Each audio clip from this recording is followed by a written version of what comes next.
It didn't generate the same political fire as in the state of Wisconsin, but in the South Dakota budget battle, there was plenty of heat to go around. I didn't raise a tax in my mind. This was a user fee. Just ask conservative Republican Elizabeth Krause, a lawmaker caught in the crossfire over her vote for a license plate fee increase to fix state roads that some called a violation of a promise of no new taxes. They say you promised not to ever raise taxes. What do you say to that? That's really not the case. I never promised not to raise taxes or user fees. All part of a widening discussion over conservative purity in the Republican Party and whether or not a single vote warrants an all-out public attack.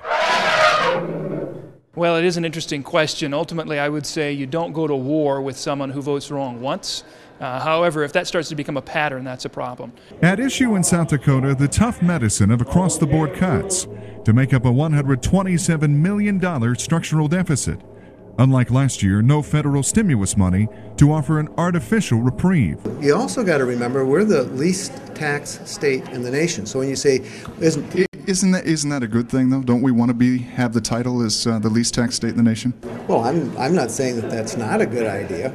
Adding to the intrigue, new promises from new Governor Dennis Dugard, no new taxes, and a mandated 10% cut for every program on the books. For conservative lobbyists vowing to defend taxpayers' wallets, a promise they were more than happy to help him keep. A-, B+. I mean, we had one tax hike in the license fee legislation. We didn't see any kind of tax cuts. So certainly not the session we were looking for. But with special interests scrambling to avoid the budget acts, every vote, every day a challenge of competing voices, and pressures from lawmakers who apparently feel that even in a down economy, there are times when only a tax increase will fix the problem. I really think they can survive, but it may take a very brief increase of taxes.